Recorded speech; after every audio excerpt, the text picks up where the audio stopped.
옛날 옛날, 아주 먼 옛날에 안개가 자욱하게 내려앉아 한 치 앞도 분간하기 어려운 깊은 산골짜기 너머 웅장하지만 어딘가 쓸쓸한 기운이 감도는 궁궐이 하나 있었습니다. 그 궁궐은 세상과 동떨어진 듯 고요했고 밤이면 바람이 처마 끝에 매달린 풍경을 흔들어대며 구슬픈 소리를 내곤 했습니다. 이 궁궐의 주인인 황제는 나라실보다는 기이한 그림을 모으는데 더 큰 관심을 쏟고 있었는데 그 중에서도 특히 사람의 얼굴을 그린 초상화에 집착했습니다. 황제의 처소에는 수많은 미인도가 걸려 있었지만 그 모든 그림은 단 한 사람의 손끝에서 탄생한 것이었습니다.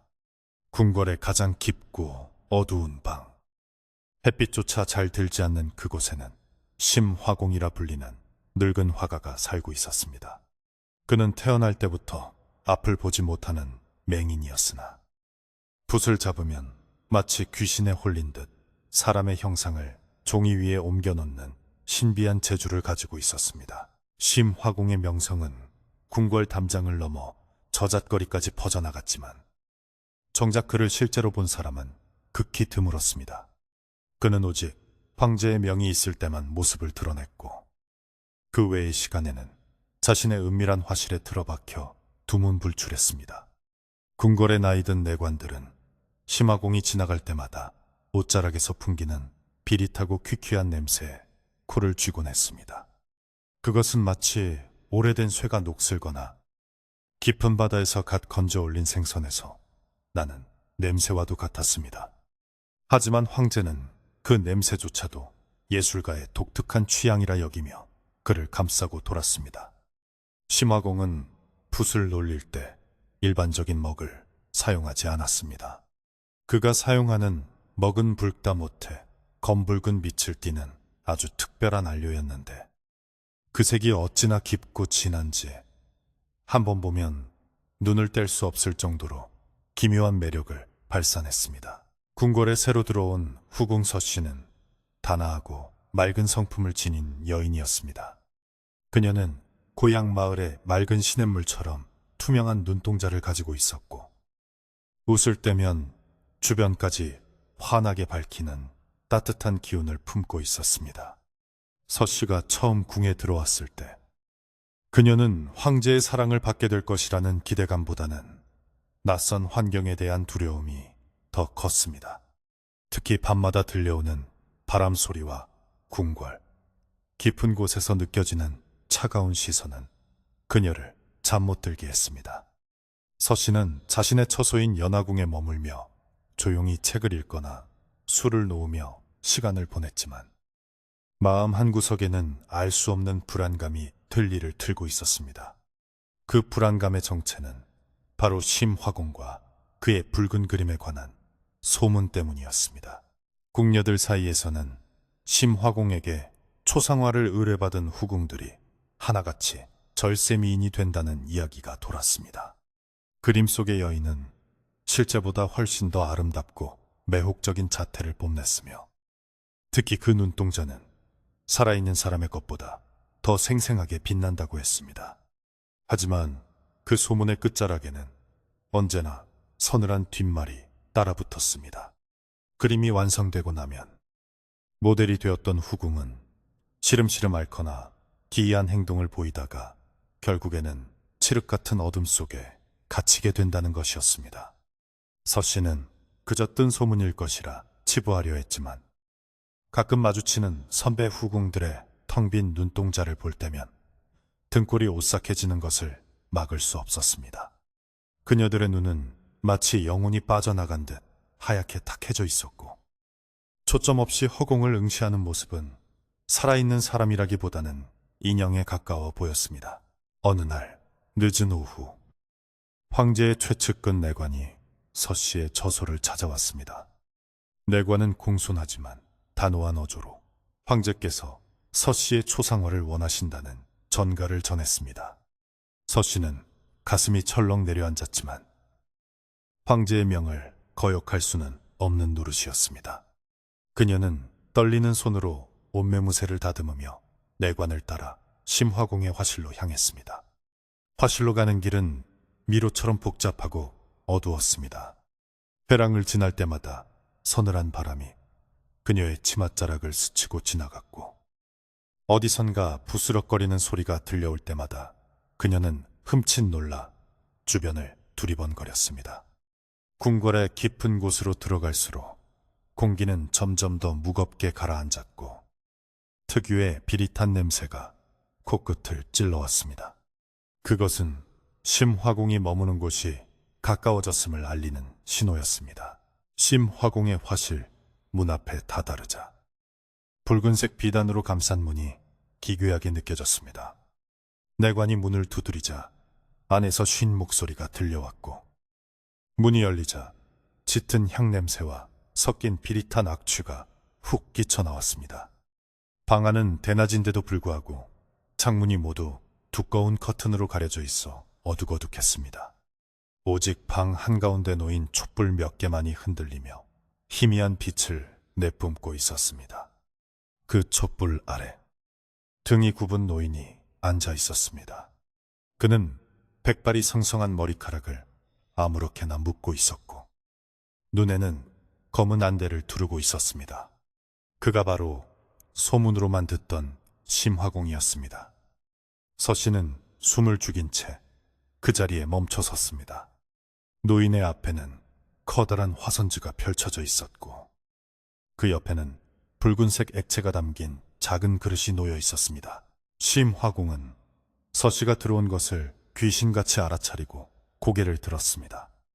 안대 너머로 느껴지는 그의 시선은 보이지 않음에도 불구하고 서씨의 전신을 훑는 듯 했습니다. 새로운 향기가 나는군요. 아주 맑고 깨끗한 눈을 가진 분이 오셨습니다. 화공의 목소리는 쇠를 긁는 듯 거칠었지만 그 속에는 기묘한 부드러움이 섞여 있어 더욱 소름 끼쳤습니다. 서씨는 용기를 내어 인사를 건넸지만 목소리는 가늘게 떨렸습니다. 화공은 입가에 알 수 없는 미소를 띠며 붓을 들었습니다. 붓끝은 이미 붉은 먹을 잔뜩 머금고 있었고 촛불에 비친 그 붉은 빛은 마치 살아 움직이는 핏방울처럼 번들거렸습니다. 서씨는 자리에 앉으라는 화공의 손짓에 이끌려 의자에 앉았습니다. 의자는 차가웠고 방 안의 공기는 그녀의 피부를 찌를 듯이 날카로웠습니다.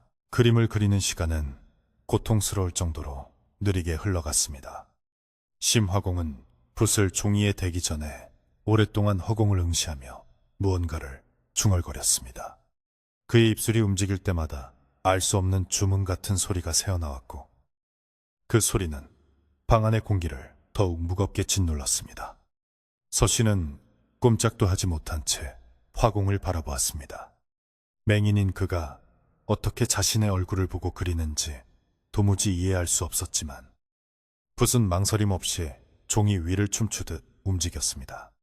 사각사각 붓이 종이를 스치는 소리만이 적막한 방 안을 채웠습니다. 그 소리는 마치 누군가의 숨소리처럼 들리기도 했고 때로는 날카로운 칼이 살을 베는 소리처럼 들리기도 했습니다. 서씨는 자신도 모르게 두 손을 꽉 쥐었습니다. 손바닥에 식은땀이 배어나왔습니다. 시간이 얼마나 흘렀을까. 심화공이 붓을 내려놓으며 깊은 한숨을 내쉬었습니다. 오늘은 여기까지 하겠습니다. 눈은 가장 마지막에 그리는 법이지요. 눈이야말로 그림의 생명이니까요. 화공은 의미심장한 말을 남기며 붓을 씻었습니다. 붉은 먹이 물에 풀리며 검붉은 소용돌이를 만들어냈습니다. 서씨는 도망치듯 화실을 빠져나왔습니다. 바깥 공기를 마시자 그제야 살 것 같았지만 화실에서 맡았던 비릿한 냄새는 여전히 옷에 배어있는 듯 했습니다. 처소로 돌아온 서씨는 거울을 들여다보았습니다. 거울 속의 자신은 창백하게 질려 있었지만 눈동자만큼은 여전히 맑고 또렷했습니다. 그녀는 안도의 한숨을 내쉬었지만 화공이 마지막에 했던 말이 귓가에 맴돌아 좀처럼 마음을 놓을 수가 없었습니다. 눈은 가장 마지막에 그린다. 그 말은 마치 예언처럼 들렸습니다. 그날 밤 서 씨는 기이한 꿈을 꾸었습니다. 꿈속에서 그녀는 끝이 보이지 않는 붉은 강을 건너고 있었습니다. 강물은 끈적거리고 비릿한 냄새를 풍겼으며 강 위에는 수많은 눈동자가 둥둥 떠다니고 있었습니다. 그 눈동자들은 모두 서 씨를 쳐다보고 있었는데 하나같이 흰자위만 가득한 텅 빈 눈들이었습니다. 서 씨는 비명을 지르며 도망치려 했지만 발이 강물에 빠져 움직일 수가 없었습니다. 그때 어디선가 심화공의 웃음소리가 들려왔습니다. 아름다운 눈을 주시오. 황제 폐하께서 기다리십니다. 서 씨는 식은땀을 흘리며 잠에서 깼습니다. 방 안은 고요했고 창밖에는 달빛만이 차갑게 비치고 있었습니다. 그녀는 가슴을 쓸어내리며 물을 한 모금 마셨지만 목구멍이 타들어가듯 말라 있었습니다. 다음 날부터 서 씨의 일상은 조금씩 변하기 시작했습니다. 궁궐 사람들은 서 씨를 볼 때마다 수군거렸고 그녀의 아름다움을 칭송하면서도 어딘가 안쓰러운 눈빛을 보냈습니다. 황제는 매일같이 사람을 보내 그림의 진행 상황을 물었고 심화공에게 하사품을 내리며 그를 독려했습니다. 서 씨는 자신이 마치 재물처럼 바쳐지는 것 같은 기분이 들었습니다. 그녀는 궁궐 안을 산책하며 마음을 다잡으려 했지만 발길은 자꾸만 화실 쪽을 향했습니다. 화실 근처에는 늘 묘한 긴장감이 감돌았고 가끔은 새나 쥐 같은 작은 짐승들의 사체가 발견되기도 했습니다. 사람들은 그것을 불길한 징조라 여겼지만 누구도 입 밖으로 내어 말하지는 않았습니다. 그저 쉬쉬하며 피해 다닐 뿐이었습니다. 어느 날 오후 서 씨는 우연히 정원에서 늙은 상궁을 마주쳤습니다. 그 상궁은 궁궐에서 평생을 보낸 인물로 역대 황제들의 비밀을 누구보다 잘 알고 있는 사람이었습니다. 상궁은 서 씨를 보자마자 화들짝 놀라며 주변을 살폈습니다. 그리고는 서 씨의 소매를 잡고 은밀한 곳으로 이끌었습니다. 마마, 부디 조심하십시오. 심화공의 그림은 단순한 그림이 아닙니다. 상궁의 목소리는 떨리고 있었습니다. 서 씨는 상궁의 말에 귀를 기울였습니다. 그 화공은 붓으로 사람의 혼을 담는다고 합니다. 특히 눈을 그릴 때는 절대로 그와 눈을 마주치지 마십시오. 상궁은 더 이상의 말은 아끼려는 듯 입을 다물었지만 그녀의 눈빛은 공포로 가득 차 있었습니다. 서 씨는 등골이 서늘해지는 것을 느꼈습니다. 그날 이후로 서 씨는 화공의 화실에 가는 것이 더욱 두려워졌습니다. 하지만 황제의 명령은 절대적이었습니다. 두 번째 그림을 그리는 날, 심화공은 더욱 기괴한 모습으로 서 씨를 맞이했습니다. 그는 붉은 얼룩이 묻은 앞치마를 두르고 있었고 손에는 가느다란 붓 대신 날카로운 도구 같은 것을 쥐고 있었습니다. 오늘은 윤곽을 잡을 것입니다. 아주 섬세한 작업이지요. 화공은 쇳소리 섞인 목소리로 말하며 서 씨에게 가까이 다가왔습니다. 그의 손에서 나는 냄새는 더욱 짙어져 있었고 서 씨는 구역질을 참으며 자리에 앉아야 했습니다. 화공은 서 씨의 얼굴 가까이에 얼굴을 들이밀고는 보이지 않는 눈으로 그녀의 눈동자를 뚫어지게 응시했습니다. 서 씨는 숨이 막혀올 것 같았지만 억지로 시선을 피하며 바닥을 내려다보았습니다. 화공은 콧노래를 흥얼거리며 작업을 시작했습니다. 그가 사용하는 붉은 먹은 전보다 더욱 진하고 끈적거려 보였습니다. 붓이 종이에 닿을 때마다 쩍쩍 갈라지는 소리가 났고 그 소리는 마치 젖은 살점이 떨어져 나가는 소리와 비슷했습니다. 서 씨는 공포심을 억누르며 필사적으로 다른 생각을 하려 했었습니다. 고향의 들판, 어머니의 따뜻한 품, 봄날의 햇살, 하지만 화공의 붓질 소리는 끈질기게 그녀의 귓가를 파고들었습니다. 눈이 참으로 맑군요. 이토록 맑은 눈은 오랜만입니다. 폐하께서 아주 기뻐하실 겁니다. 화공이 중얼거렸습니다. 서씨는 그 말에 소름이 끼쳐 몸을 떨었습니다. 그녀의 눈이 맑다는 칭찬이 이토록 무섭게 들릴 줄은 몰랐습니다. 시간이 흐를수록 서씨는 점점 더 지쳐갔습니다. 그림이 완성되어 갈수록 그녀의 기력은 쇠해지는 듯했고 밤마다 꾸는 악몽은 더욱 선명해졌습니다. 꿈속에서 그녀는 자신의 눈을 잃어버리고 어둠 속을 헤매고 다녔습니다. 그리고 어둠 속에서는 언제나 붉은 눈을 가진 괴물이 그녀를 쫓아왔습니다.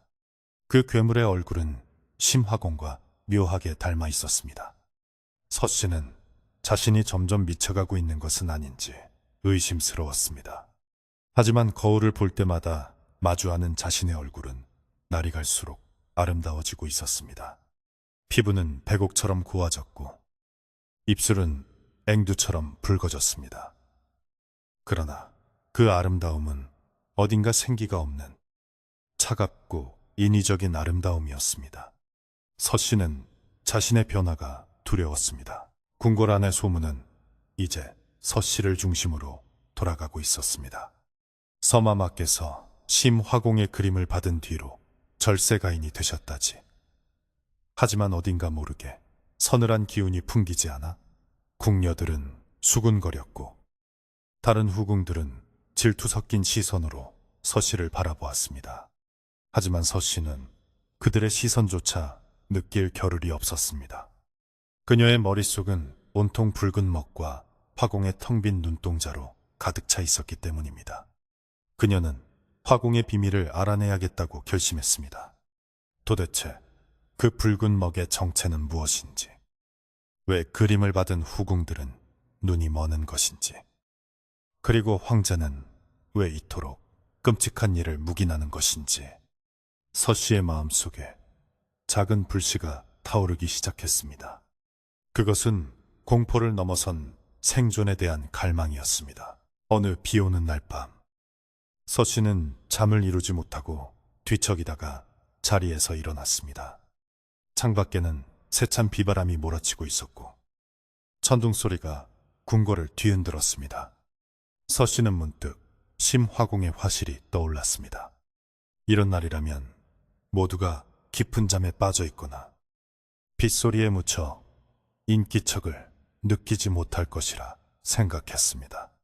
그녀는 겉옷을 걸치고 조심스럽게 방을 나섰습니다. 복도는 칠흑같이 어두웠지만 간간히 번쩍이는 번개가 길을 비춰주었습니다. 서씨는 숨소리를 죽이며 화실을 향해 걸음을 옮겼습니다. 심장이 터질 듯이 두근거렸지만 진실을 알고 싶은 욕망이 두려움을 눌렀습니다. 비릿한 냄새가 점점 짙어지는 것을 느끼며 그녀는 마침내 화실문 앞에 다다랐습니다.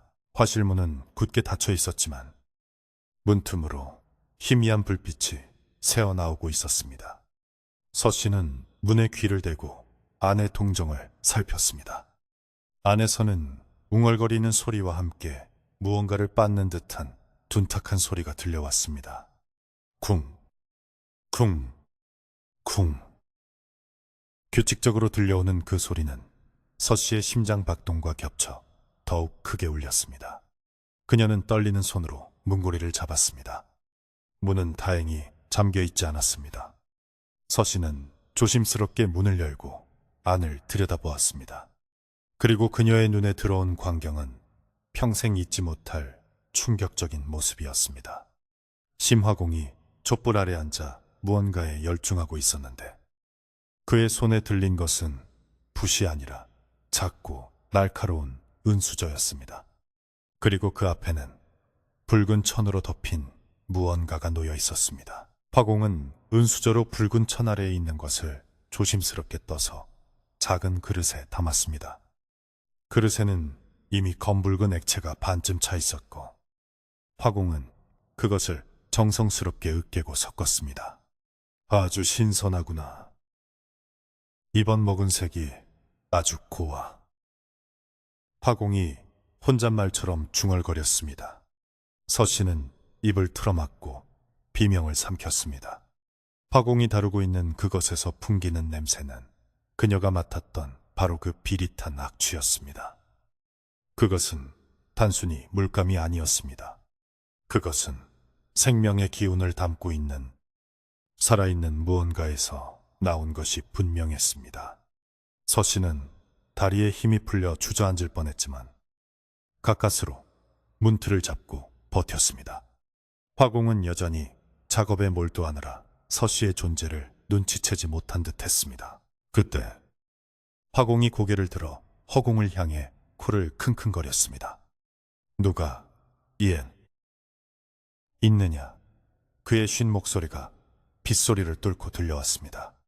서씨는 숨을 멈추고 몸을 웅크렸습니다. 화공은 보이지 않는 눈을 이리저리 굴리며 주변을 살폈습니다. 쥐새끼가 들어왔나? 아니면 길 잃은 고양이인가? 그는 킬킬거리며 웃더니 다시 작업에 집중했습니다.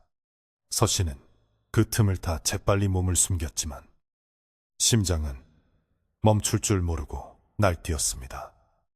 그녀는 방금 본 것이 무엇인지 정확히 알 수는 없었지만 그것이 끔찍하고 사악한 주술의 일부라는 것은 직감할 수 있었습니다. 서씨는 화실을 벗어나 처소로 돌아오는 길 내내 뒤를 돌아보았습니다.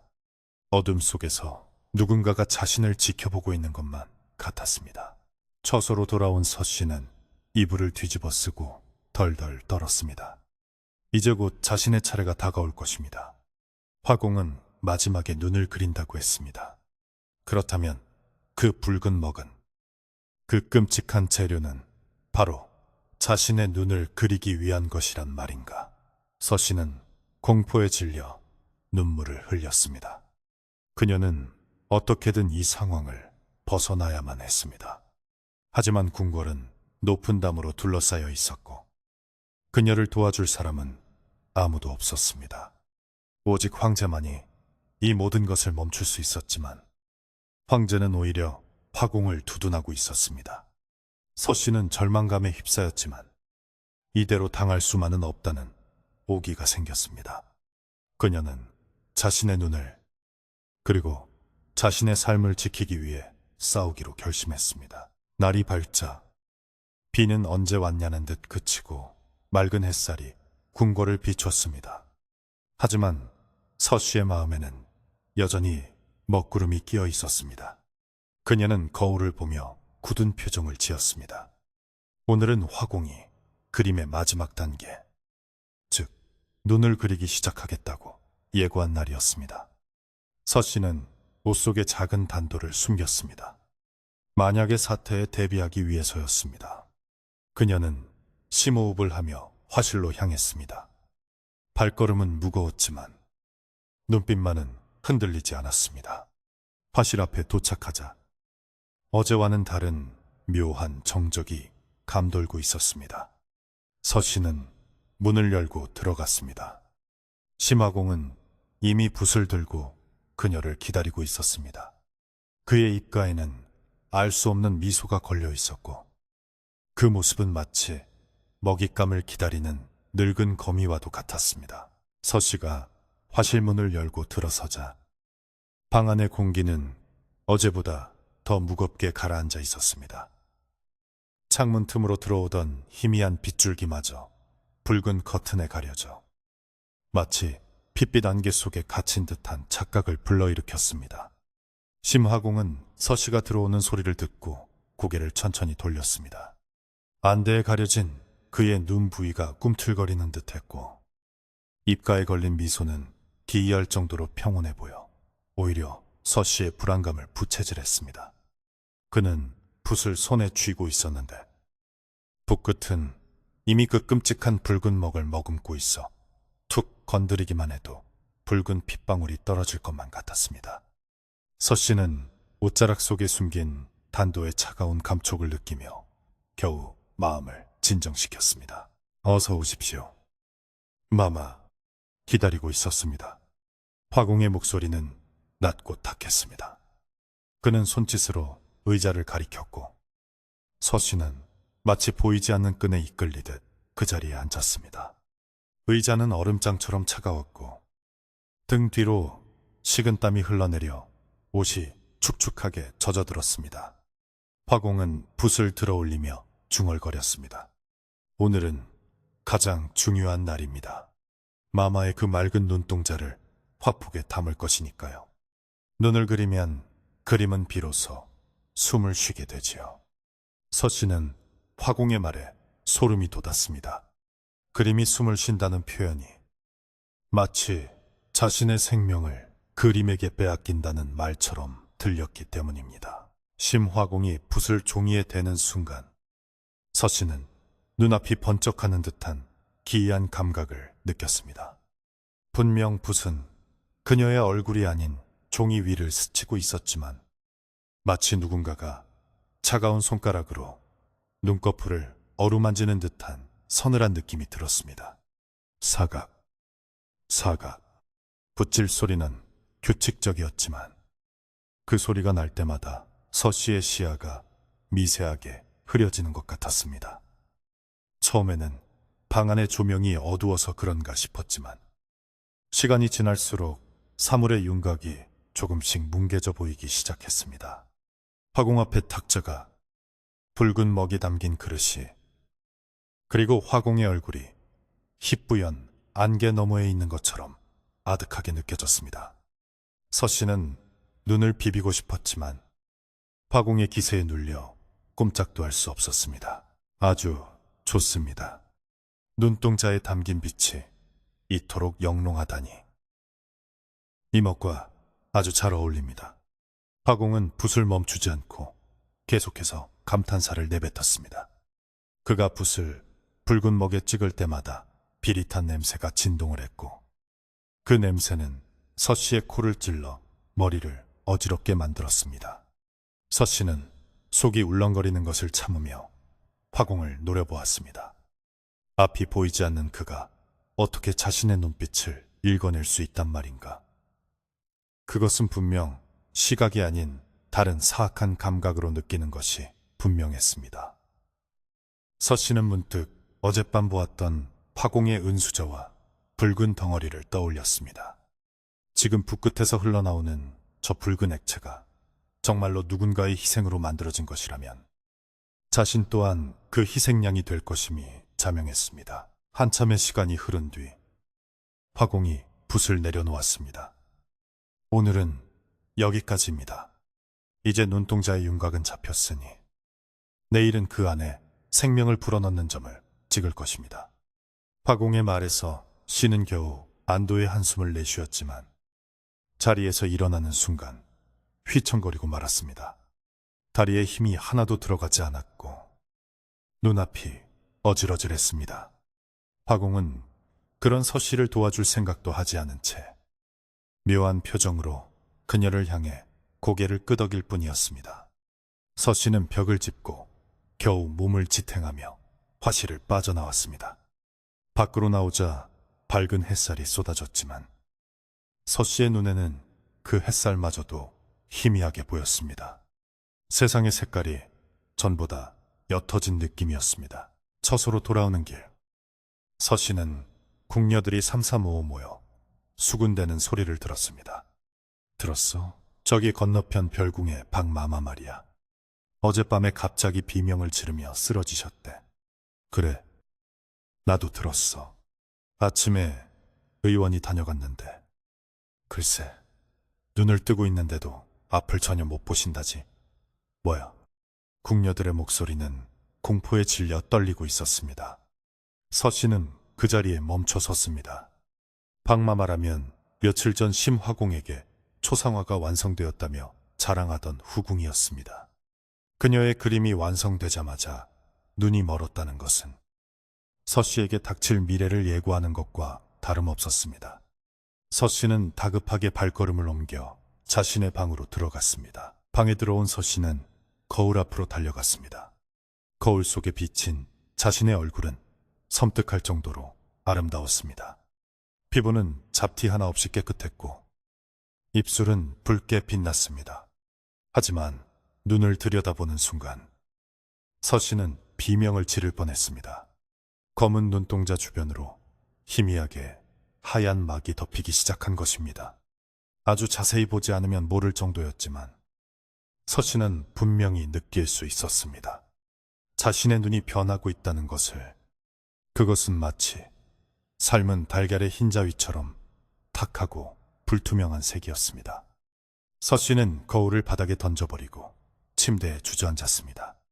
공포가 파도처럼 밀려와 그녀를 집어삼켰습니다. 그날 저녁 서씨는 식사를 거의 하지 못했습니다. 음식 냄새마저 역겹게 느껴졌고 입안이 까끌까끌해서 물조차 삼키기 힘들었습니다. 방 안에 촛불을 켰지만 불빛은 여전히 흐릿하게만 보였습니다. 서씨는 눈을 감고 생각에 잠겼습니다. 이대로 가만히 당할 수는 없었습니다. 내일이면 화공이 눈동자에 점을 찍을 것이고 그러면 모든 것이 끝날 것입니다. 그때 방문 밖에서 인기척이 느껴졌습니다. 마마, 잠시 들어가도 되겠습니까? 낮고 쉰 목소리의 주인공은 바로 며칠 전 정원에서 만났던 늙은 상궁이었습니다. 서씨는 얼른 온 매무새를 다듬고 상궁을 들어오게 했습니다. 늙은 상궁은 방 안으로 들어와 조심스럽게 문을 닫았습니다. 그녀의 표정은 그 어느 때보다 심각했습니다. 상궁은 서씨의 얼굴을 유심히 살피더니 깊은 한숨을 내쉬었습니다. 마마, 벌써 시작되었군요. 눈에 탁한 기운이 서려 있습니다. 상궁의 말에 서씨는 울먹이며 상궁의 손을 잡았습니다. 도와주세요. 저는 아직 앞을 보고 싶습니다. 이대로 어둠 속에 갇힐 수는 없습니다. 서씨의 애원에도 상궁은 고개를 저으며 슬픈 눈빛을 보냈습니다. 이 궁궐의 저주는 너무나 깊고 오래되었습니다. 하지만 방법이 아주 없는 것은 아닙니다. 상궁의 입에서 나온 희망적인 말에서 시의 귀가 번쩍 뜨였습니다. 심화공은 단순한 화가가 아닙니다. 그는 주술사입니다. 황제 폐하의 눈이 되어드리기 위해 흑마술을 부리고 있는 것이지요. 상궁은 목소리를 낮춰 속삭였습니다. 황제 폐하께서는 오래전 시력을 잃으셨습니다. 하지만 권력을 유지하기 위해 그 사실을 숨겨오셨죠. 심화공은 붉은 먹을 이용해 후궁들의 시력을 빼앗아 그림에 가두고 황제 폐하께서는 그 그림을 통해 세상을 보시는 것입니다. 충격적인 진실에서 신은 입을 다물지 못했습니다. 황제가 맹인이라니, 그리고 자신의 시력을 황제에게 바치고 있었다니, 모든 퍼즐 조각이 맞춰지는 느낌이었습니다. 왜 화공이 맹인임에도 그림을 그릴 수 있었는지, 왜 그림을 받은 후궁들이 눈이 멀었는지 이제야 이해가 되었습니다. 그럼 제가 어떻게 해야 합니까? 저 그림을 없애면 되는 것입니까? 서씨가 다급하게 물었습니다. 상궁은 고개를 끄덕였습니다. 그림이 완성되기 전에 화공의 주술을 깨뜨려야 합니다. 주술의 매개체는 바로 그 붉은 먹과 붓입니다. 그리고 가장 중요한 것은 화공이 마지막 점을 찍지 못하게 막는 것입니다. 만약 그가 마마의 눈동자에 점을 찍는 순간 마마의 영혼은 영원히 그림 속에 갇히게 될 것입니다. 상궁은 서씨의 손에 작은 주머니 하나를 쥐어주었습니다. 이것은 소금과 팥을 섞은 것입니다. 부정한 기운을 잠시나마 막을 수 있을 것입니다. 부디 몸조심하십시오. 상궁은 그 말을 남기고 서둘러 방을 나갔습니다. 상궁이 떠난 후 서씨는 손에 쥔 주머니를 꽉 움켜쥐었습니다. 이제 그녀가 해야 할 일은 명확해졌습니다. 내일 화공이 마지막 붓질을 하기 전에 그를 막아야만 했습니다. 하지만 상대는 사악한 주술을 부리는 화공이고 그 뒤에는 황제가 버티고 있었습니다. 서씨는 두려움에 몸을 떨었지만 동시에 가슴속 깊은 곳에서 뜨거운 분노가 치솟아 올랐습니다. 자신의 삶과 빛을 빼앗으려는 자들을 용서할 수 없었습니다. 서 씨는 자리에서 일어나 다시 한번 거울을 보았습니다. 탁해진 눈동자 너머로 강한 의지가 불타오르고 있었습니다. 밤이 깊어갈수록 서 씨의 시력은 더욱 나빠졌습니다. 이제는 방 안의 사물들이 형체만 간신히 알아볼 수 있을 정도로 흐릿해졌습니다. 서 씨는 더듬거리는 손으로 책상 서랍을 열어 종이와 붓을 꺼냈습니다. 만약의 경우를 대비해 가족에게 남길 유서를 쓰기 위함이었습니다. 하지만 글씨를 쓰는 것조차 쉽지 않았습니다. 먹물이 어디에 묻었는지, 글자가 제대로 써지고 있는지 알 수가 없었습니다. 서 씨는 붓을 던져버리고 오열했습니다. 이 아름다운 세상, 사랑하는 사람들의 얼굴, 계절마다 피어나는 꽃들을 더 이상 볼 수 없게 된다는 사실이 너무나 끔찍했습니다. 서 씨는 눈물을 닦고 마음을 다잡았습니다. 울고 있을 시간조차 아까웠습니다. 그녀는 내일 있을 결전을 준비하기 시작했습니다. 옷은 움직이기 편한 것으로 갈아입었고 신발끈은 단단히 조염했습니다. 그리고 품속에는 어제 준비했던 단도와 상궁이 준 주머니를 챙겨 넣었습니다. 서 씨는 화공의 화실 구조를 머릿속으로 그려보았습니다. 문을 열고 들어가면 정면에 화공이 앉아있고 그 옆에는 붉은 먹이, 그리고 뒤쪽에는 완성되어가는 자신의 초상화가 있을 것입니다. 기회는 단 한 번뿐이었습니다. 화공이 방심한 틈을 타 붓을 빼앗거나 그림을 훼손해야 했습니다. 새벽녘이 되자 궁궐안은 쥐 죽은 듯 고요했습니다. 서 씨는 잠 한숨 자지 못한 채 뜬 눈으로 밤을 지새웠습니다. 창밖에서 들려오는 부엉이 울음소리가 처량하게 들렸습니다. 서 씨는 창문을 열고 밖을 내다보았습니다. 아직 해가 뜨지 않아 밖은 어두웠지만 서 씨의 눈에는 그 어둠이 더욱 짙고 깊게 느껴졌습니다. 마치 검은 먹물을 풀어놓은 듯한 세상이 그녀를 기다리고 있는 것 같았습니다. 이제 곧 날이 밝으면 내관이 그녀를 데리러 올 것입니다. 그리고 그녀는 자신의 운명을 건 마지막 싸움을 하러 가야 합니다. 시간은 야속하게도 빠르게 흘러갔습니다. 멀리서 새벽종이 울리고 궁궐의 하루가 시작되는 소리가 들려왔습니다. 서 씨는 깊게 심호흡을 하며 방문을 열었습니다. 문 밖에는 이미 내관이 서 있었습니다. 내관은 서 씨의 창백한 얼굴을 보고 흠칫 놀랐지만 아무 말 없이 앞장섰습니다. 서 씨는 내관의 뒤를 따라 걸으며 주변을 필사적으로 살폈습니다. 흐릿한 시야 속에서도 익숙한 풍경들이 눈에 들어왔습니다. 돌담에 핀 이끼, 낡은 기와 지붕, 바람에 흔들리는 나뭇가지들. 서 씨는 이 모든 것을 마음속에 새겨두려 노력했습니다. 이것이 자신이 보는 마지막 세상일지도 모른다는 생각에 가슴이 먹먹해졌습니다. 화실로 가는 길은 어제보다 더 멀고 험하게 느껴졌습니다. 서 씨는 몇 번이나 발을 헛디딜 뻔했지만 이를 악물고 버텼습니다. 화실 가까이 다가가자 그 역겨운 비린내가 다시금 코를 찔러왔습니다. 냄새는 어제보다 훨씬 더 강렬했고 마치 썩은 고기가 산더미처럼 쌓여있는 듯한 악취를 풍겼습니다. 서 씨는 구역질이 올라오는 것을 간신히 참으며 화실 문 앞에 섰습니다. 문틈으로 붉은 불빛이 새어나오고 있었는데 그 불빛이 마치 악마의 눈처럼 번뜩였습니다. 서 씨는 품속의 단도를 꽉 쥐었습니다. 손에 땀이 배어 축축했습니다. 문이 열리고 서 씨는 안으로 들어갔습니다. 심화공은 어제와 똑같은 자세로 앉아 있었지만 분위기는 사뭇 달랐습니다. 그의 주변에는 검은 아우라가 감돌고 있었고 붓을 쥔 손은 미세하게 떨리고 있었습니다. 오셨군요. 기다리고 있었습니다. 화공의 목소리에는 흥분과 광기가 서려 있었습니다. 그는 고개를 들어서 씨를 향해 웃어 보였습니다. 그의 누런이가 드러나며 기괴한 웃음을 만들었습니다. 이제 마지막입니다.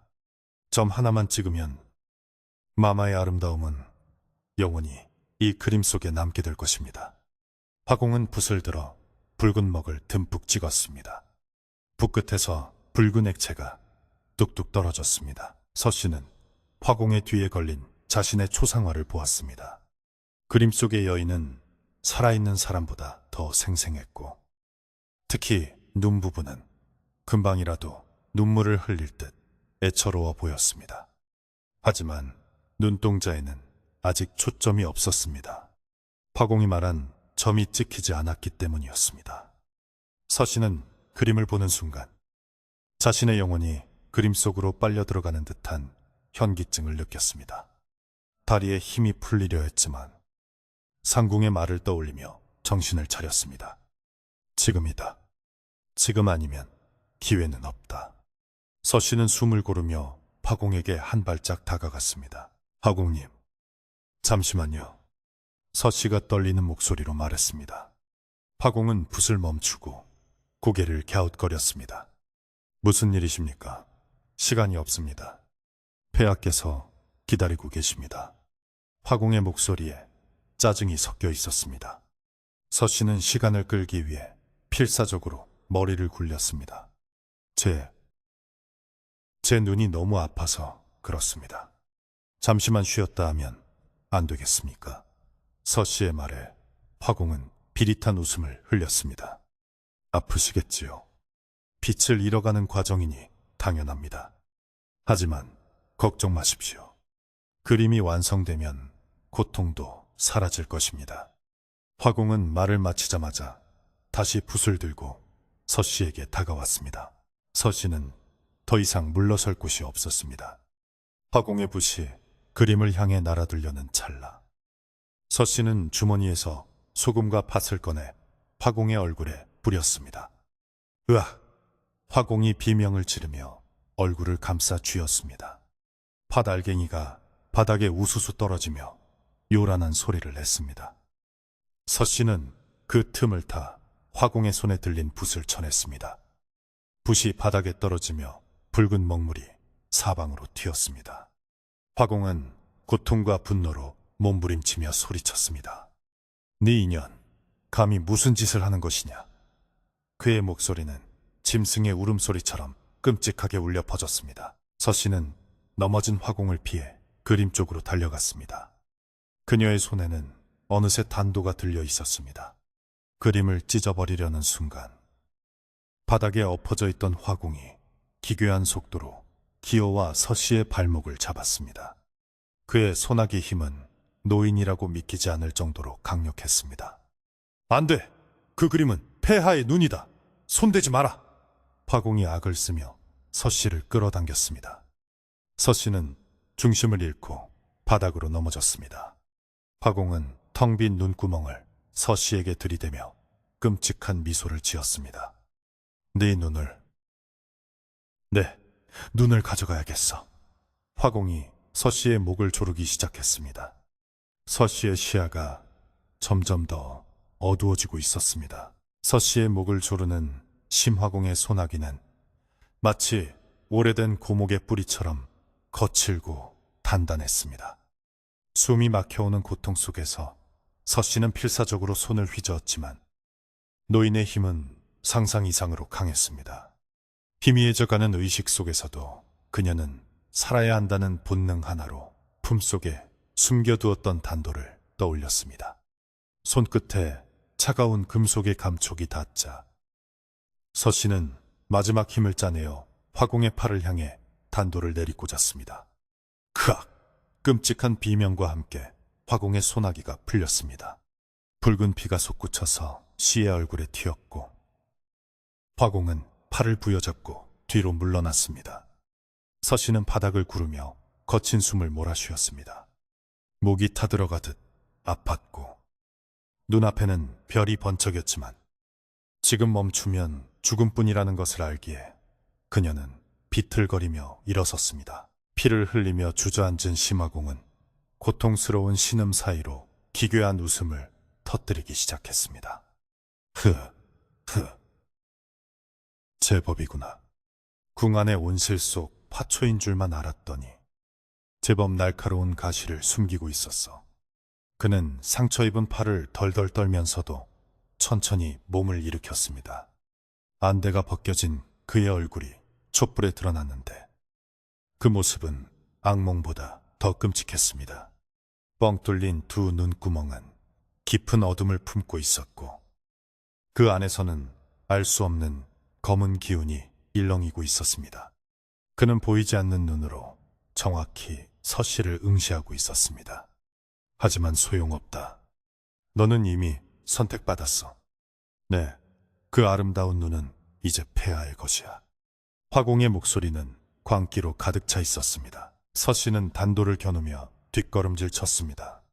다가오지 마. 내 눈은 내 것이다.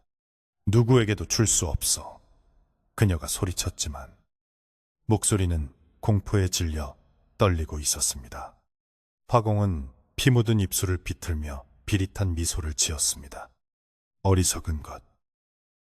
너는 아직도 이 모든 것이 단순히 내 욕심이라 생각하느냐.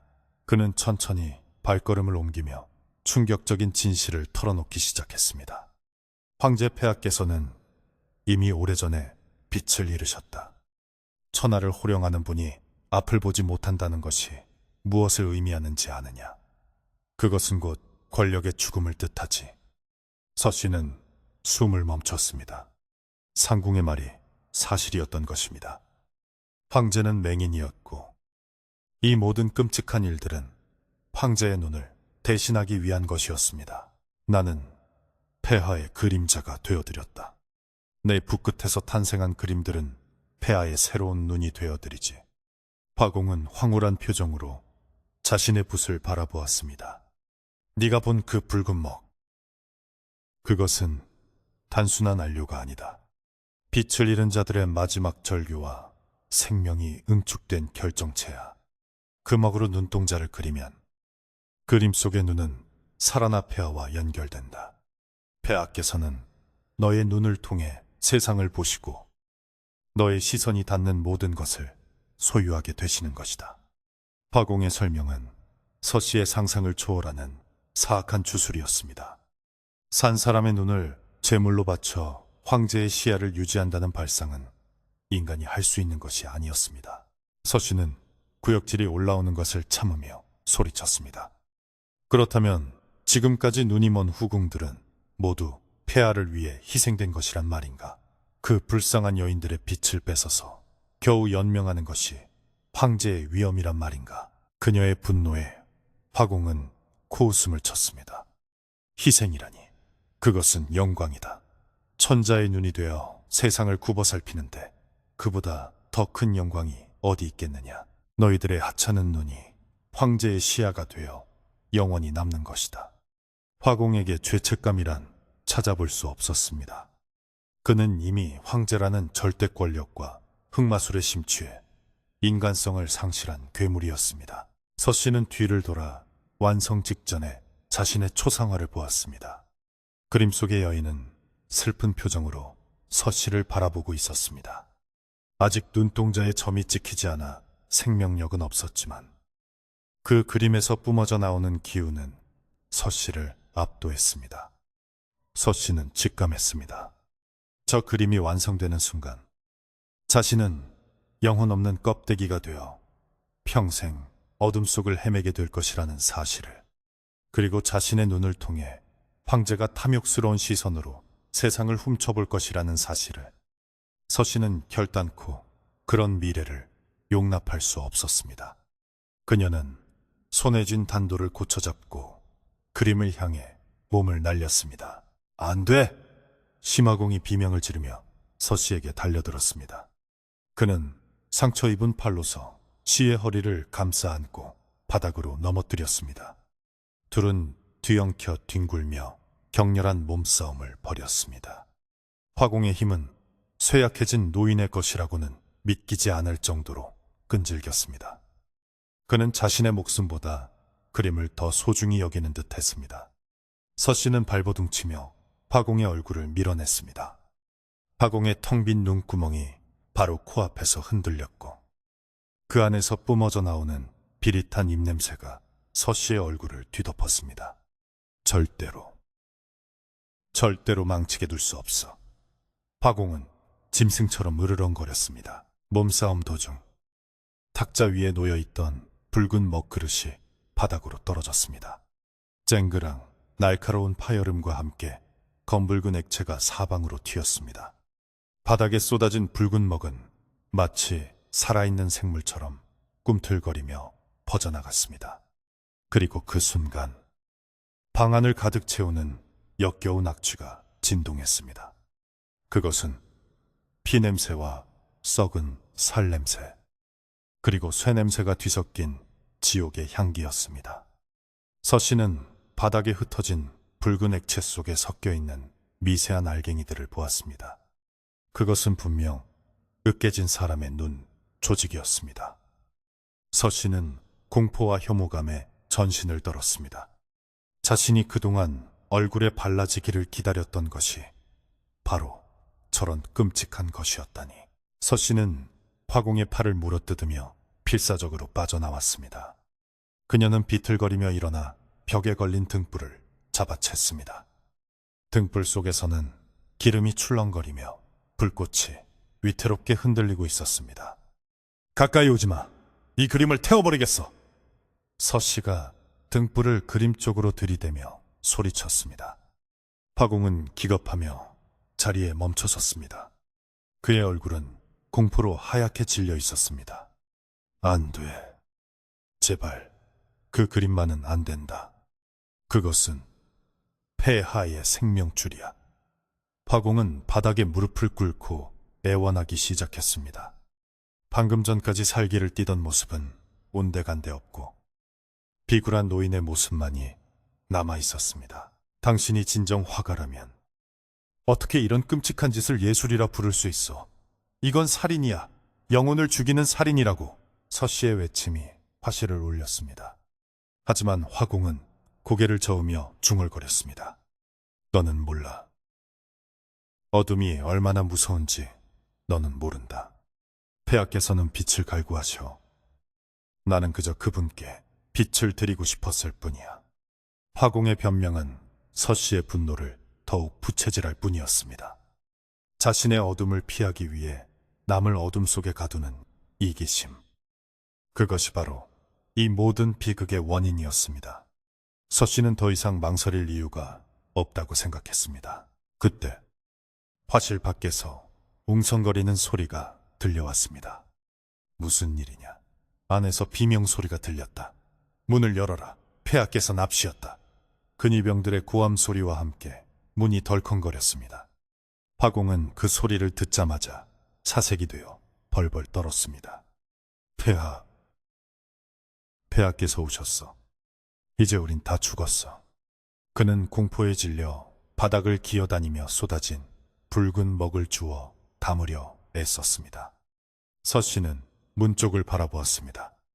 이제 곧 황제가 들어올 것입니다. 자신의 눈을 노리는 진짜 괴물이 모습을 드러내는 것입니다. 서씨는 등불을 쥔 손에 힘을 주었습니다. 여기서 물러서면 모든 것이 끝입니다. 문이 잠겨 있습니다. 부수겠습니다. 밖에서 다급한 목소리가 들리더니 쿵 문을 부수는 소리가 났습니다. 서씨는 화공을 향해 마지막 경고를 날렸습니다. 비켜! 이 저주받은 그림과 함께 사라져버려. 하지만 화공은 갑자기 돌변하여서 씨에게 달려들었습니다. 폐하께 빈손으로 갈 순 없다. 네 눈이라도 바쳐야 해. 그는 이성을 잃은 채 서씨의 발목을 다시 잡았습니다. 서씨는 중심을 잃고 쓰러지면서 손에 들고 있던 등불을 놓치고 말았습니다.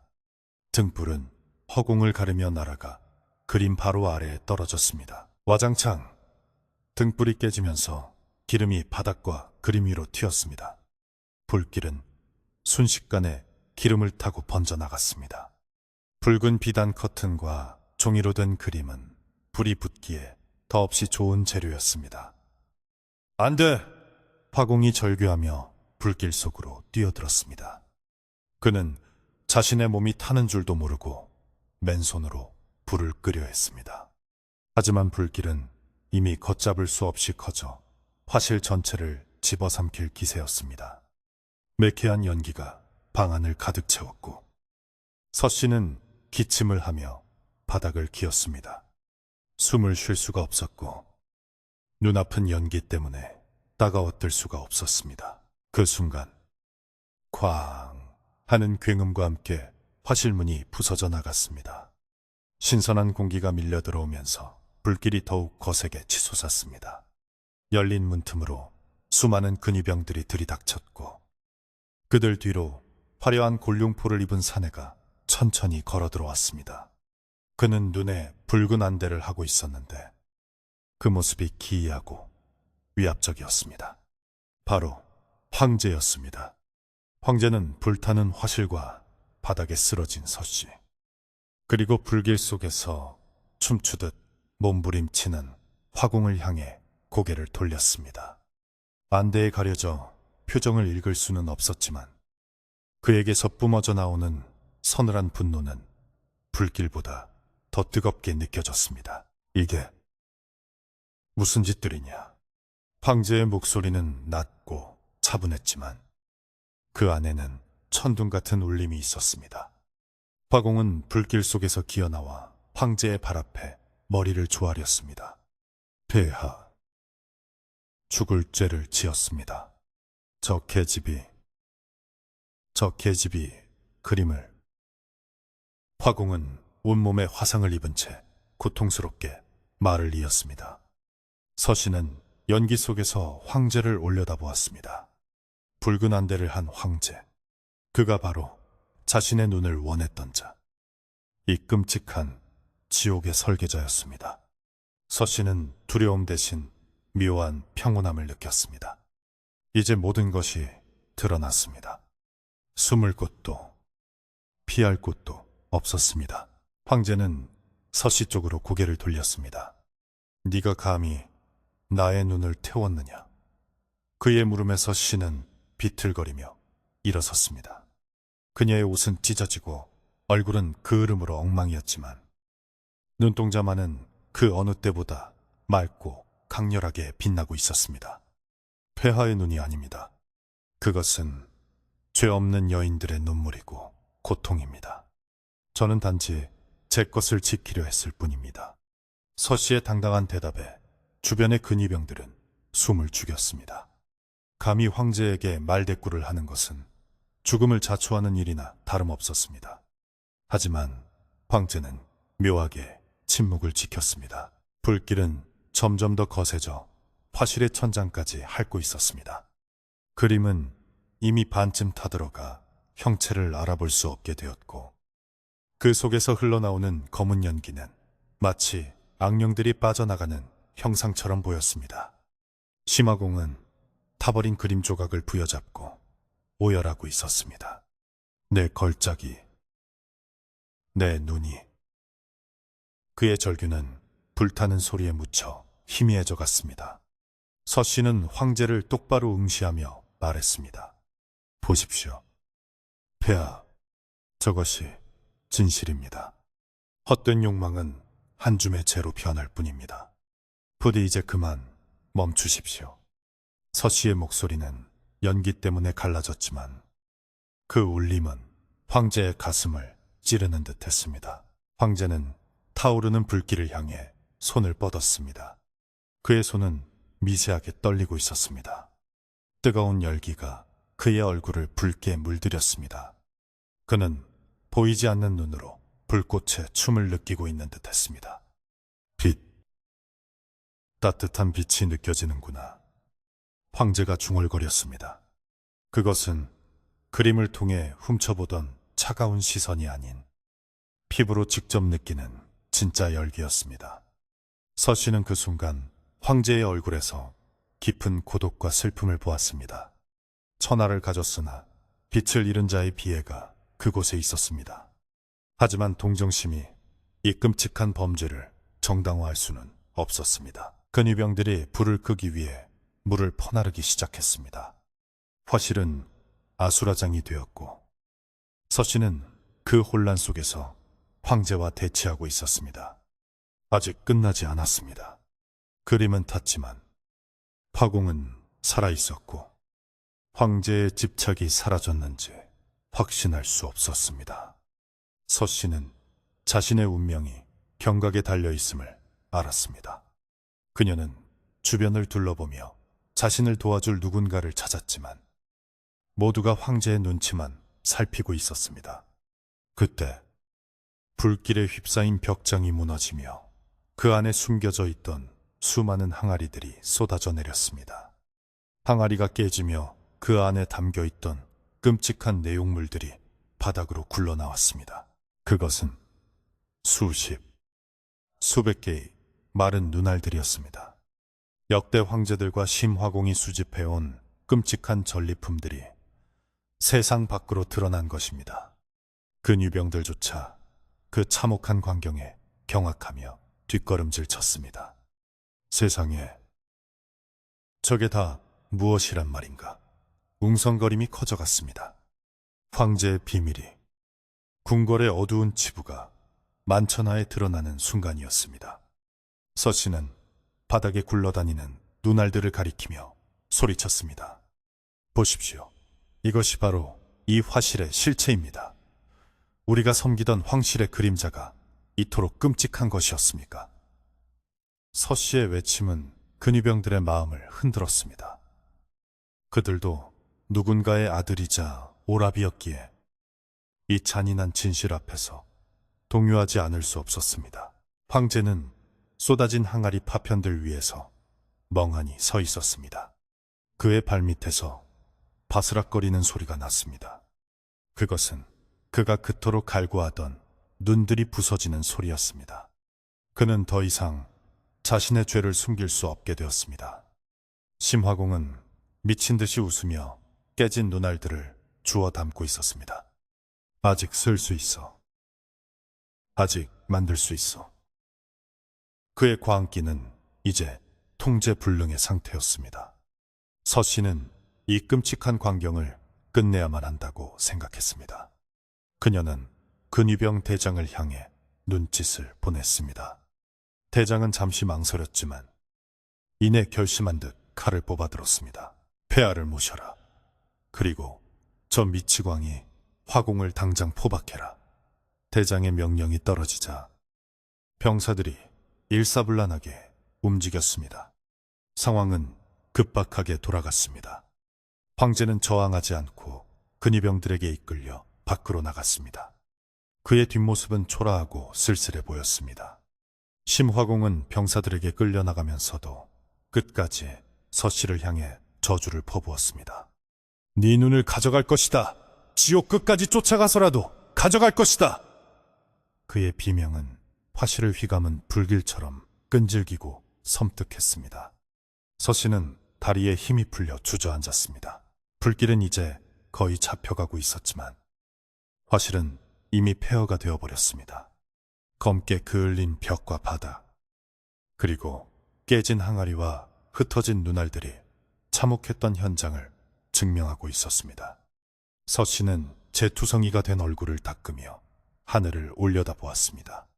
뚫린 천장 사이로 맑은 아침 햇살이 쏟아져 내리고 있었습니다. 그 빛은 너무나 눈부셔서 눈물이 날 정도였습니다.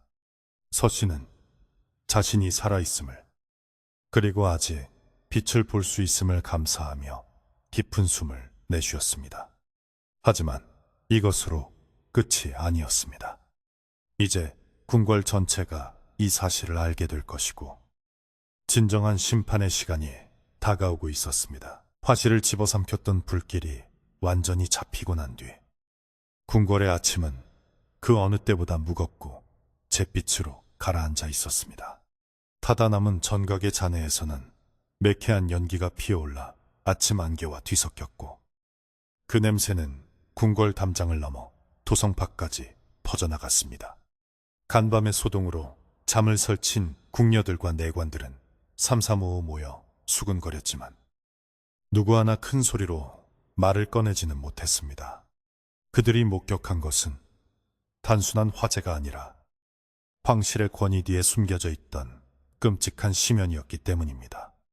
마당에 흩어졌던 수많은 눈알들은 급히 수습되었으나 그것들이 남긴 공포와 충격은 사람들의 뇌리에 깊이 박혀 지워지지 않았습니다. 모든 진실이 드러난 이상 이제는 이 혼란을 정리하고 시시비비를 가려야 할 시간이 다가오고 있었습니다. 날이 완전히 밝자 궁궐의 가장 큰 어른인 대비 마마의 명이 떨어졌습니다. 모든 대신들과 내명부의 여인들은 대전 앞마당으로 집합하라는 엄명이었습니다. 평소라면 엄숙하고 화려했을 조회가 오늘은 마치 죄인을 심판하는 형장과도 같은 비장함이 감돌았습니다. 서씨는 그을음이 묻은 옷을 갈아입지도 못한 채 당당한 걸음으로 대전뜰에 섰습니다.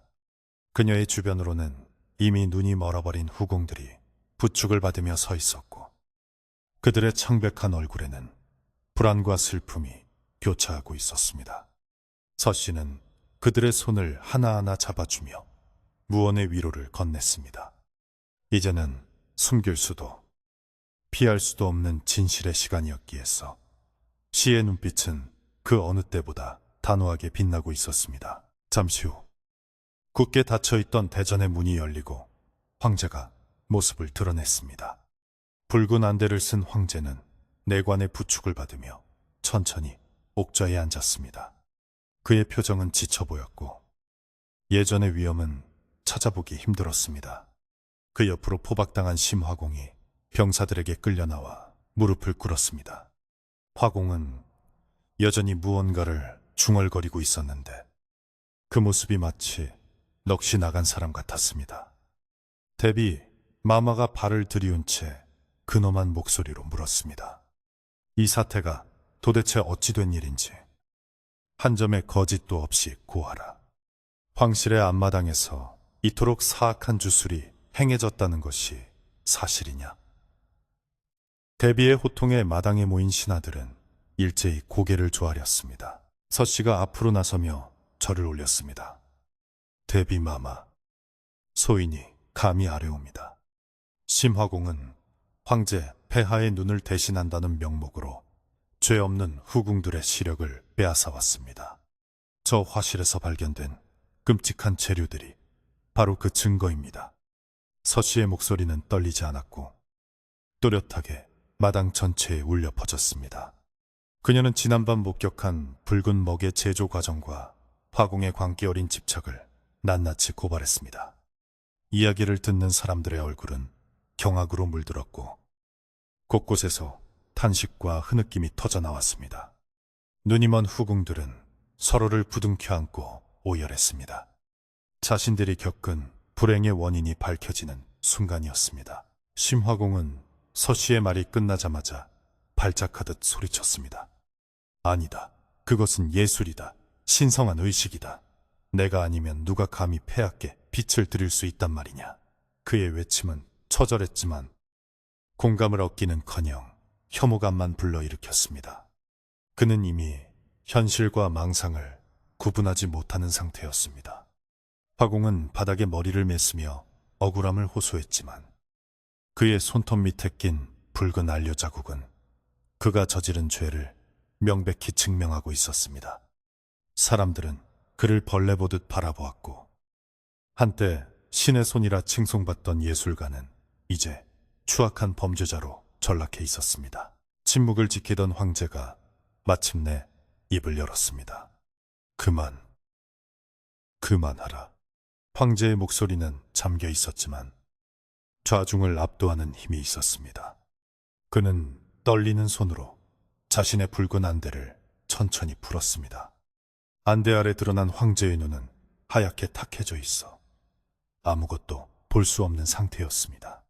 신하들은 황제의 실명을 직접 확인하고 충격에 빠져 웅성거렸습니다. 짐은 어둠이 두려웠다.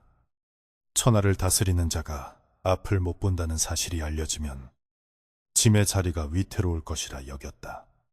그래서 저 화공의 달콤한 속삭임에 넘어가고 말았다. 황제의 고백은 뼈저린 후회로 가득 차 있었습니다. 그는 자신의 나약함이 수많은 여인들을 불행으로 몰아넣었음을 인정했습니다. 황제는 자리에서 일어나 뜰 아래로 내려왔습니다. 그리고 눈이 먼 후궁들 앞으로 다가가 고개를 숙였습니다. 짐의 어리석은 욕심을 용서하라. 너희들의 빛을 훔쳐 짐의 세상을 밝히고자 했으나 그것은 결국 가짜 빛에 불과했다. 내 마음의 눈이 멀어 너희들의 고통을 보지 못했구나. 황제의 진심 어린 사과에 후궁들은 눈물을 흘렸습니다. 비록 잃어버린 시력을 되찾을 수는 없었지만 억울하게 희생된 그녀들의 마음속 응어리가 조금이나마 풀리는 순간이었습니다. 서씨는 그 광경을 지켜보며 안도했습니다. 권력자가 자신의 잘못을 인정하고 사죄하는 것, 그것이야말로 진정한 치유의 시작이었습니다. 이제 심판의 시간이 남았습니다. 대비 마마는 엄숙한 목소리로 판결을 내렸습니다. 심화공은 사악한 흑마술로 황씨를 능멸하고 인명을 해친 죄가 크다. 허나 그가 미쳤음이 분명하고 죽음으로 죄를 씻기에는 그 죄업이 너무나 무겁다. 하여 그를 빛이 전혀 들지 않는 북쪽의 깊은 동굴에 가두어 평생 어둠 속에서 자신의 죄를 참회하게 하라. 그것은 화공에게 있어 죽음보다 더한 형벌이었습니다. 평생 빛과 색을 탐닉했던 그에게 영원한 어둠은 가장 고통스러운 지옥이 될 것이기 때문입니다. 병사들이 화공을 끌고 나갔고 그는 끌려가면서도 내 눈, 내 그림을 외치며 절규했습니다. 화공이 사라지자 궁궐 안에는 무거운 짐을 내려놓은 듯한 안도감이 감돌았습니다. 하지만 아직 해결해야 할 일이 남아 있었습니다. 화실에서 나온 저주가 깃든 물건들을 정화하는 일이었습니다. 궁궐의 가장 오래된 무녀가 불려왔고 그녀는 깨끗한 물과 소금을 준비했습니다. 무녀는 타다 남은 붓과 붉은 먹그릇 그리고 깨진 항아리 조각들을 모아놓고 정화의식을 시작했습니다. 징소리가 둥둥 울리고 무녀의 독경 소리가 퍼져나가자 사람들의 마음속에 남아있던 불안과 공포도 조금씩 씻겨 내려가는 듯 했습니다. 서씨는 그 의식을 지켜보며 마음속으로 기도를 올렸습니다. 다시는 이런 비극이 일어나지 않기를, 이 궁궐에 진정한 평화가 찾아오기를 빌었습니다. 의식이 끝난 후 서씨는 남은 붉은 먹들을 모두 모아 깊은 구덩이에 묻고 그 위에 소금 항아리를 묻었습니다. 다시는 세상 빛을 보지 못하게 봉인하는 절차였습니다. 흙을 덮고 다지는 서씨의 이마에 송글송글 땀이 맺혔습니다. 마지막 흙을 덮었을 때 그녀는 비로소 긴 한숨을 내쉬었습니다. 마치 자신의 가슴을 짓누르던 거대한 바위가 사라진 것 같았습니다. 옆에서 거들던 상궁이 수건을 건네주며 말했습니다. 마마, 정말 고생 많으셨습니다. 마마 덕분에 우리 모두가 살았습니다. 상궁의 눈가에도 눈물이 고여 있었습니다. 서씨는 상궁의 손을 잡으며 희미하게 미소 지었습니다. 오후가 되자 궁궐 사람들은 다 함께 대청소를 시작했습니다. 그을음이 묻은 벽을 닦아내고 비릿한 냄새가 배어있던 바닥을 향기로운 쑥물로 닦았습니다. 붉은 비단 커튼들은 모두 걷어내어 불태웠고 그 자리에는 맑고 깨끗한 흰색 천과 푸른색 천을 달았습니다. 창문을 활짝 열어 신선한 바람과 햇살이 방한 구석구석까지 들어오게 했습니다. 어두침침하고 음습했던 궁궐은 순식간에 밝고 화사한 기운으로 채워졌습니다. 사람들의 표정도 한결 밝아졌습니다. 서로 눈을 마주치며 웃음을 주고받는 모습이 마치 긴 겨울이 지나고 봄이 온 것 같았습니다. 황제는 스스로 황제의 자리에서 물러나겠다는 뜻을 밝혔습니다. 앞을 보지 못하는 것보다 더 큰 죄는 마음이 멀어 백성의 고통을 외면하는 것이다. 짐은 이제 조용한 별궁으로 물러나 남은 생을 속죄하며 살겠다. 신하들의 만류에도 불구하고 황제의 뜻은 확고했습니다. 그는 권력의 정점에서 내려와 평범한 인간으로서의 삶을 선택했습니다. 그는 자신을 대신할 어질고 현명한 친척을 후계자로 지목했습니다. 서씨와 다른 후궁들에게는 원한다면 궁을 나가 자유롭게 살 수 있도록 허락했고, 궁에 남기를 원하는 이들에게는 평생 부족함 없이 지낼 수 있도록 배려했습니다.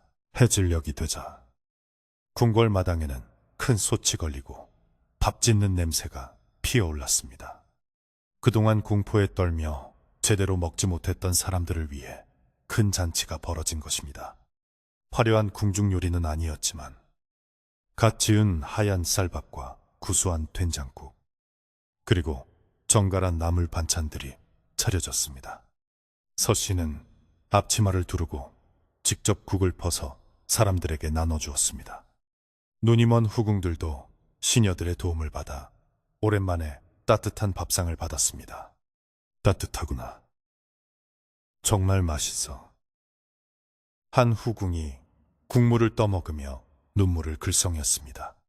그 소박한 한 끼가 그들에게는 그 어떤 보약보다도 귀한 위로가 되었습니다. 서씨도 한쪽에 자리를 잡고 앉아 숟가락을 들었습니다. 밥 한 술을 입에 넣자 구수한 밥맛이 입안 가득 퍼지며 온몸의 긴장이 풀리는 것을 느꼈습니다. 그동안 겪었던 끔찍한 일들이 주마등처럼 스쳐 지나갔지만 이제는 그것들도 과거의 일이 되었습니다. 옆에 앉은 늙은 상궁이 서씨의 밥그릇에 나물을 얹어주며 말했습니다. 마마, 많이 드십시오. 이제는 걱정 없이 푹 주무실 수 있을 겁니다. 서씨는 고개를 끄덕이며 밥을 넘겼습니다. 목구멍으로 넘어가는 따뜻한 음식의 기운이 그녀의 상처 입은 마음을 어루만져주는 듯 했습니다. 식사를 마친 사람들은 삼삼오오 모여 앉아 도란도란 이야기를 나누었습니다. 전에는 상상도 할 수 없었던 평화로운 풍경이었습니다. 밤이 깊어지자 하늘에는 별들이 하나둘씩 떠올랐고 맑은 달빛이 궁궐 마당을 비췄습니다. 사람들은 그 달빛 아래서 서로의 안부를 묻고 미래에 대한 희망을 이야기했습니다.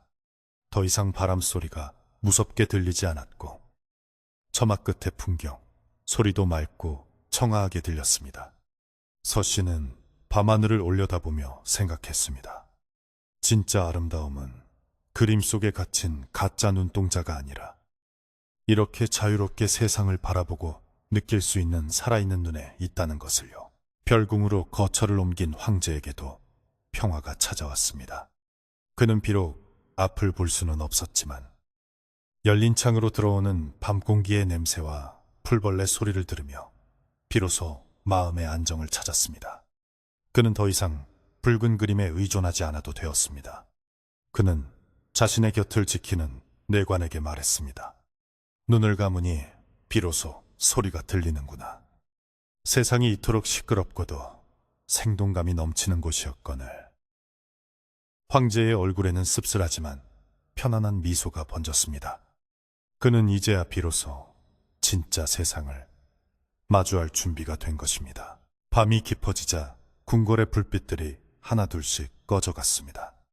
하지만 그것은 어둠이 아니라 내일의 밝은 해를 맞이하기 위한 평온한 휴식이었습니다. 서씨는 자신의 처소로 돌아와 깨끗한 이불 위에 누웠습니다. 푹신한 이불의 감촉이 너무나 포근했습니다. 그녀는 눈을 감고 깊은 숨을 들이마셨습니다. 이제는 악몽을 꾸지 않을 것 같았습니다. 창밖에서 들려오는 맑은 바람 소리가 자장가처럼 그녀의 귓가를 간지럽혔습니다. 서씨는 입가에 옅은 미소를 띠며 스르르 잠이 들었습니다. 궁궐의 모든 사람들도 그리고 세상의 모든 것들도 깊고 편안한 잠속으로 빠져들었습니다. 시간은 흐르는 물과 같아서 어느덧 궁궐을 뒤덮었던 검은 연기의 기억도 계절의 변화와 함께 희미해져 갔습니다. 화마가 휩쓸고 지나가 흉물스럽게 변해버렸던 화실터에는 그 흐름을 걷어내고 기름진 흙을 새로 채워 넣었습니다. 그 자리에는 이름 모를 들꽃들이 하나둘씩 피어나기 시작하더니 이내 화사한 꽃밭으로 변모하여 지난날의 비극을 덮어주었습니다.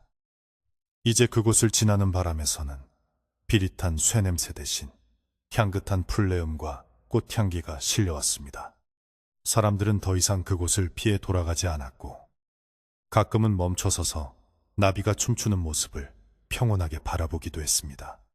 궁궐은 그렇게 서서히 스스로의 상처를 치유해 나가고 있었습니다. 서씨는 궁을 떠나지 않고 남아서 눈을 다친 후궁들을 돌보며 지냈습니다. 그녀는 자신이 지켜낸 눈으로 세상을 볼 수 있다는 것이 얼마나 큰 축복인지 매일 깨달으며 그 빛을 나누어 주는 삶을 선택했습니다. 아침이면 그녀는 가장 먼저 일어나 창문을 열고 신선한 공기를 방 안으로 들였습니다. 그리고 눈이 불편한 동료들의 손을 잡고 정원으로 산책을 나갔습니다. 오늘은 바람이 참 부드러워요. 저기 매화나무에 꽃망울이 터지려나 봐요. 서씨가 조곤조곤 설명해주면 앞을 보지 못하는 여인들은 코를 킁킁거리거나 손을 뻗어 바람의 결을 느끼며 환하게 웃었습니다. 비록 눈으로 볼 수는 없었지만 그녀들은 마음의 눈으로 봄을 맞이하고 있었습니다. 눈이 먼 후궁들도 처음의 절망에서 벗어나 점차 새로운 삶에 적응해 갔습니다. 시력을 잃은 대신 청각과 촉각이 예민해진 그녀들은 소리만으로도 누가 다가오는지 알아맞혔고 옷감에 스치는 소리만으로도 날씨를 짐작했습니다. 그녀들은 삼삼오오 모여 앉아 가야금을 뜯거나 피리를 불며 시간을 보냈습니다. 예전에는 황제의 눈에 들기 위해 치장하는 데에만 시간을 쏟았다면 이제는 서로의 소리에 귀 기울이며 진정한 화음을 만들어내고 있었습니다. 그녀들이 연주하는 음악 소리는 담장을 넘어 궁궐 전체로 은은하게 퍼져나갔고 그 소리를 듣는 사람들의 마음까지 편안하게 어루만져 주었습니다. 그것은 붉은 그림보다 훨씬 더 아름답고 생명력 넘치는 예술이었습니다. 별궁으로 물러난 전 황제. 이제는 태상왕이라 불리는 그에게도 평화로운 소식들이 전해졌습니다. 그는 권력을 내려놓고 나서야 비로소 잠을 제대로 잘 수 있게 되었다고 했습니다. 화려한 금빛 골룡포 대신 소박한 무명옷을 입은 그는 텃밭을 가꾸며 흙의 감촉을 즐겼습니다. 눈은 여전히 보이지 않았지만 그는 흙냄새와 풀벌레 소리 그리고 멀리서 들려오는 후궁들의 웃음소리를 들으며 자신이 살아있음을 느꼈습니다. 그는 가끔 서씨에게 차와 서차를 보내 미안함과 고마움을 전하곤 했습니다. 서씨는 그 서차를 받을 때마다 답장 대신 정원에서 딴 가장 향기로운 꽃송이를 말려보냈습니다. 그것은 용서와 화해의 조용한 인사이기도 했습니다. 어느 맑은 날 오후 서씨는 마루에 앉아 술을 놓고 있었습니다. 따스한 햇살이 그녀의 어깨 위로 내려앉았고 고양이 한 마리가 그녀의 무릎 아래서 나른하게 낮잠을 자고 있었습니다. 서씨의 바늘땀 한 땀 한 땀에는 정성이 가득 담겨 있었습니다. 그녀가 수놓고 있는 것은 화려한 용이나 봉황이 아니라 소박한 연꽃과 물고기들이었습니다. 진흙 속에서도 맑게 피어나는 연꽃처럼 고통 속에서도 희망을 잃지 않은 궁궐 사람들의 모습을 담고 싶었기 때문입니다. 옆에서 실타래를 감아주던 늙은 상궁이 말했습니다. 마마의 솜씨는 날이 갈수록 고와지십니다. 마치 살아있는 것 같아요. 상궁의 칭찬에서 신은 수줍게 미소 지었습니다. 궁궐 밖 세상에도 심화궁과 붉은 그림에 대한 이야기는 전설처럼 퍼져나갔습니다. 하지만 이제 그 이야기는 공포의 대상이 아니라 헛된 욕망을 경계하는 교훈으로 남았습니다. 사람들은 아이들에게 눈에 보이는 화려함보다 마음의 빛이 더 중요한 법이란다 라고 가르치며 서씨의 용기를 칭송했습니다. 궁궐의 높은 담장은 더 이상 백성들과 황실을 가로막는 단절의 벽이 아니었습니다. 태상왕의 뜻에 따라 궁궐의 일부가 개방되어 백성들도 뜰을 거닐 수 있게 되었고, 봄, 가을로는 큰 연회가 열려 모두가 함께 어우러졌습니다. 붉은 먹의 저주가 풀린 자리에 사람들의 온기가 채워진 것입니다. 해질녘이 되면 서씨는 친구들과 함께 다과상을 차렸습니다. 찻잔에 따뜻한 차가 채워지면 향긋한 모과 향이 방 안 가득 퍼졌습니다. 그녀들은 찻잔의 온기를 두 손으로 감싸쥐며 하루의 일과를 이야기했습니다. 오늘 정원에서 작은 새 둥지를 발견했어요. 어미새가 부지런히 먹이를 물어 나르더군요. 정말요? 내일은 저도 데려가 주세요. 새끼 새들의 소리를 듣고 싶어요. 눈이 보이지 않는 친구의 말에서 씨는 고개를 끄덕이며 약속했습니다. 그녀들의 대화에는 과장도 시기 질투도 없었습니다. 그저 소소한 일상의 기쁨만이 잔잔하게 흐르고 있었습니다. 밤이 깊어지면 궁궐은 깊은 정적 속으로 빠져들었습니다. 하지만 예전의 그 으스스하고 차가운 정적이 아니었습니다. 풀벌레들이 합창하듯 울어대고 밤바람이 나뭇잎을 흔드는 소리가 자장가처럼 들려왔습니다. 서씨는 잠자리에 들기 전 습관처럼 거울을 보았습니다. 거울 속의 그녀는 이제 더 이상 불안에 떠는 소녀가 아니었습니다. 세월의 흔적이 조금씩 내려앉았지만 눈동자만큼은 여전히 맑고 깊었습니다. 그녀는 자신의 눈을 지그시 바라보며 속삭였습니다. 고마워. 오늘도 아름다운 세상을 보게 해주어서. 그것은 자신을 지켜준 용기에 대한 감사이자 평범한 일상에 대한 찬사였습니다. 서씨는 방의 촛불을 끄고 자리에 누웠습니다. 어둠이 찾아왔지만 그녀는 두렵지 않았습니다. 이 어둠은 화공의 붉은 먹이 만들어낸 인위적인 어둠이 아니라 내일의 태양을 위해 잠시 쉬어가는 자연스러운 휴식이었기 때문입니다. 창호지 문 너머로 은은한 달빛이 스며들어 방 안을 푸르스름하게 비췄습니다. 멀리서 다듬이질 소리가 규칙적으로 들려왔고 그 소리는 마치 심장박동처럼 편안하게 느껴졌습니다. 서씨는 이불을 목까지 끌어올리고 눈을 감았습니다. 몸이 나른해지면서 몽롱한 잠기운이 밀려왔습니다. 꿈속에서 서씨는 다시 고향의 들판을 거닐었습니다.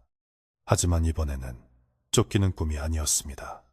그녀는 눈먼 친구들과 함께 꽃밭을 거닐고 있었고 태상황과 심화공조차도 평온한 얼굴로 그들을 바라보고 있었습니다. 모두가 빛을 되찾고 마음의 짐을 내려놓은 세상. 그것은 서씨가 만들어낸 작은 기적이었습니다. 그녀의 입가에 옅은 미소가 번졌습니다. 궁궐의 깊은 밤, 모든 근심과 걱정이 사라진 그곳에는 오직 평화로운 숨소리만이 고요하게 머물렀습니다. 이제 이야기가 모두 끝났습니다.